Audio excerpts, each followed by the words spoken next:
আসসালামু আলাইকুম। Solution 360 services থেকে সবাইকে স্বাগতম। আজ আমি দেখাবো গ্রাফিক ডিজাইন প্রফেশনাল কোর্সের ব্র্যান্ড এন্ড কর্পোরেট আইডেন্টিটির পার্ট 11 এর ইনভয়েস কিভাবে আউটপুট সেটিং করে। আমি এর আগে দেখাইছি কিভাবে কস্টিং ক্যালকুলেশন করে ডিজাইন করে। তো আজকে দেখাবো আউটপুট সেটিং করে। তো চলুন দেখা যাক আউটপুট সেটিং। তো আউটপুট সেটিং করতে হলে আমার কিছু জিনিস লাগবে, যেগুলো registration mark, gripper registration point বা গ্রিপার পয়েন্ট, যেটা এগুলার লাগবে, যে এটা দুইটা যে কোনো একটা, আর এই অংশটা লাগবে।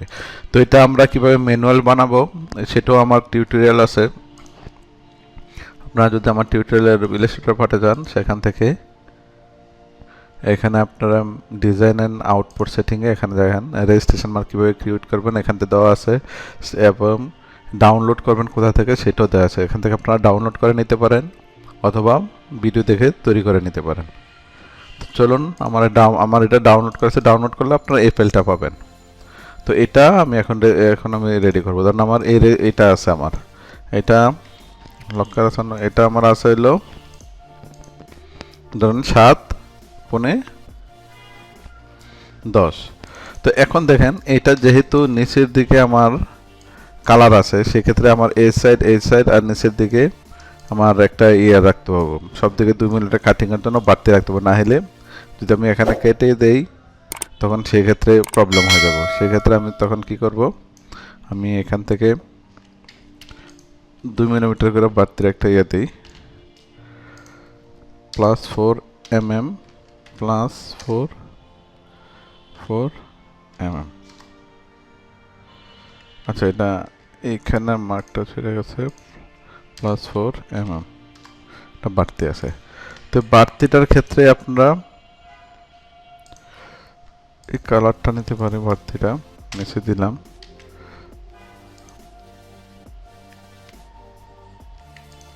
তো আমি এখান থেকে যে 2 মিনিট বাড়তে আছে, আমি এইটা অংশটা আমি বাড়তে নিই।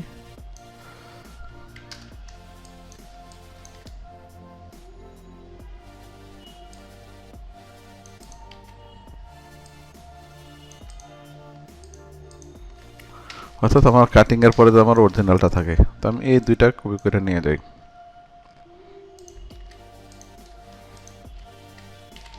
আমি ছাপাবো 20-30 এর মধ্যে, আমি পেস্টিংটা দিই। ডকুমেন্ট কালার মোড অবশ্যই CMYK কে আমি দেই ধরেন 20-30-এর অর্ধেক। আমি যদি ডকুমেন্টটা নেই, আমি এভাবে দিয়ে এলো 20-30-এর অর্ধেক 15, এর মধ্যে আমি সেটিংটা করব। তাহলে যদি দেই আমি এইভাবে দুইটা ঘুরাই দিতে হবে।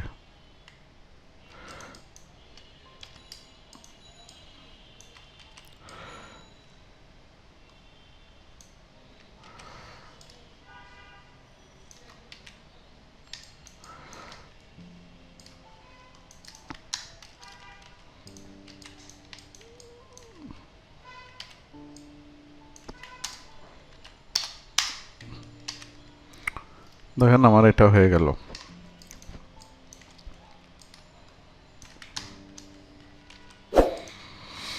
এখন আমি এদের সবগুলো গাইড করে ফেলি।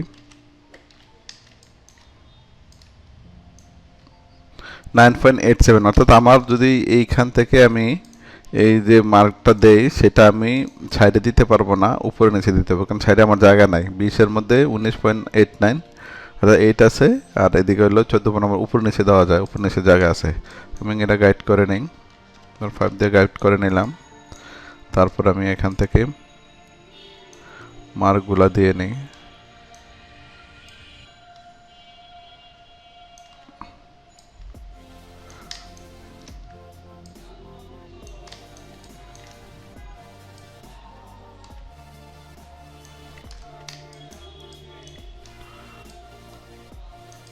তারপর এখান থেকে আমি কি করব, একটা লাইন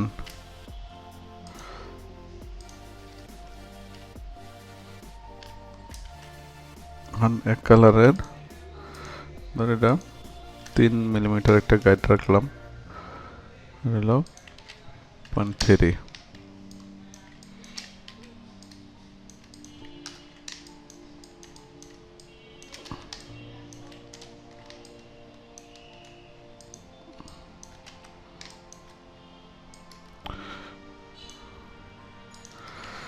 দুটা গ্রুপ করে আমার এই দুইটারে এটা কাটিং মার্ক।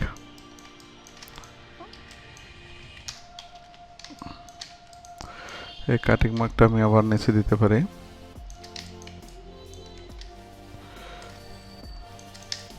এখন এর সাইডে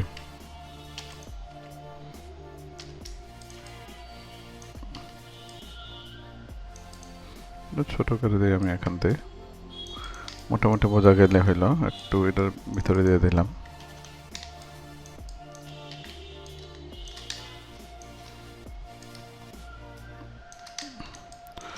এখানে গাইডটা পরে নাই।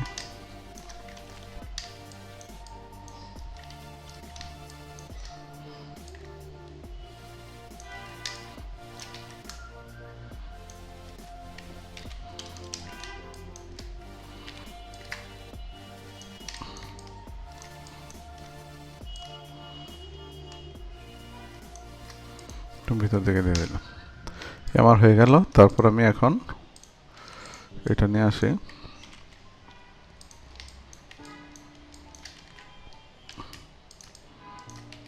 উপর নিচে, কারণ সাইডে আমার জায়গা নাই।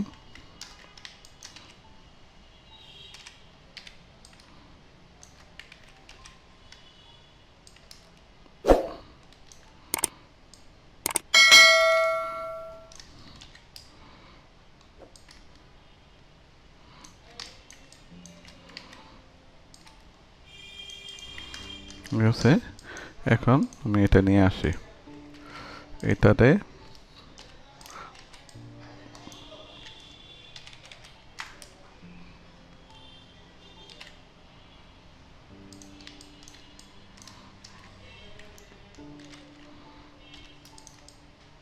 আচ্ছা, এটা আনার আগে আমার এটা তো লাগবে।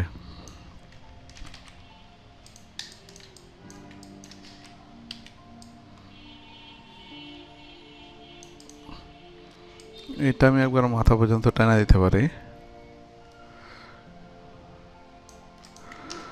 সমস্যা নয়। আর টেরান বাড়াই দিই 12 বা 14 দিলাম। এখন আমার সব রেজিস্ট্রেশন কি ফর্ম সব বসানো শেষ। এখন আমি এটারে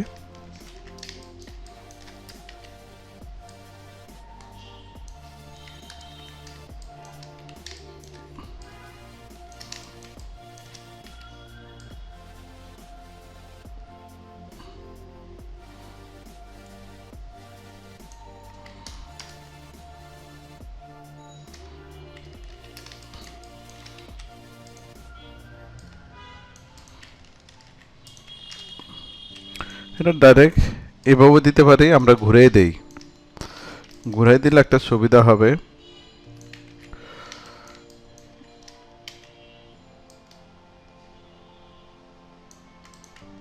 এটার আমরা ঘুরিয়ে দিই।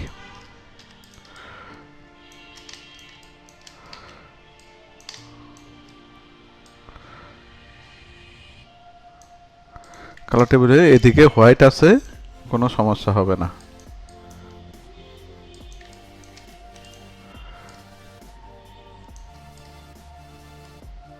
এইখানে কিন্তু আমরা এক কোবও দিতে পারি, তো আমি এক কোবরটা দেখালাম না, আমি 2 কোবরটাই দেখাচ্ছি।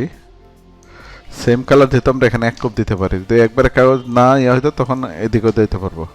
তো এখন দেখেন এটা মোটামুটি আমার হয়ে গেছে, সেটিং হয়ে গেছে। এদিকে হোয়াইট যেহেতু আছে, আমি এদিকে বাইরের দিকে হোয়াইট অংশটা রাখলাম। তাহলে আমি এটা সেভ দিয়ে নিই। এদিকে এক কোপ দেওয়া যেত, এদিকে এক কোপ দেওয়া যেত, কারণ সব দিকে এক কোপ করে দেওয়া যেতে পারো। এটা 2 কোপ আমি দেখাইলাম, যদি অন্য কালার হয় তখন সেক্ষেত্রে এটা প্রবলেম হয়ে যাওয়ার জন্য, কারণ এখানে যেহেতু সেম সেম কালার আছে এর জন্য মাঝে এক কোপ দিলে কোনো প্রবলেম হতো না। তো এটা সেভ করে নেই। আমি এটা সেভ করে নিয়েছি। এখন কি করতে হবে আমার, আউটপুট জেনারেট, আউটপুট রেডি করতে হলে প্রথমে কি করতে হবে, আমার গাইড, ক্লিয়ার গাইড, তারপরে গ্রুপ থেকে আনগ্রুপ, তারপরে সব সিলেক্ট করে আউটলাইন, ক্রিয়েট আউটলাইন, তারপরে edit, edit colour, overprint black. Overprint black কেন দিচ্ছি সেটা আমার এই টিউটোরিয়ালটা আপনারা দেখলে বুঝবেন ব্ল্যাক কালার ওভারপ্রিন্ট কেন দিচ্ছি। তখন এটা হয়ে গেছে।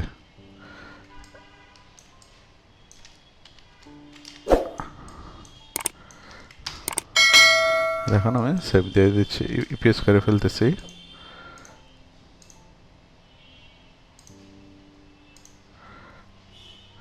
এখন একটা বিষয় আছে, এখানে আমি কিন্তু কালার সেপারেশন করি নাই। কালার সেপারেশনটা কিন্তু করা যায়। আমি 4 কালারে দেখালাম। কালার সেপারেশনটা আমরা করতে পারি এখান থেকে। দেখেন আমরা যে কালার সেপারেশনে যাই সেখান থেকে আমরা দেখতে পারবো এখানে 4 কালার না, এখানে অনেক কালার হয়েছে আর 2টা এক্সট্রা কালার আছে। এটা যদি আমরা ফেলে দিতে চাই এখান থেকে ডাইরেক্ট আমি এটা ডিলিট করে দিলেও চলে যাবে। তখন কালার কিন্তু ঠিক থাকবে, কালারে কোনো প্রবলেম হবে না। কিন্তু আমরা যদি সেপারেশন করতে চাই, না এই ইয়েলো কালারটা আমার এটা কালার এলো, আমি একটা কালারে বের হবে, আমি কালার বানিয়ে নেব। তখন এভাবে দিয়ে এটারে ডাইরেক্ট আপনি এখান থেকে প্রসেস কালার দিয়ে দিবেন, এটারও প্রসেস কালার দিয়ে দিবেন। তখন কালার 4টা কালারে থাকবে। তখন দেখা যায় যে আসলে 4 কালারের মধ্যেই আমি কালারগুলো বানিয়ে নিলে আমার ওই কালার হয়ে যাবে। এই প্রসেস কালার সেপারেশনটা কিন্তু আমি আমার টিউটোরিয়াল দেখাইছি যে কিভাবে কালার সেপারেশন করে। এখানে এই সেপারেশনগুলো দেখলে আপনারা বুঝতে পারবেন।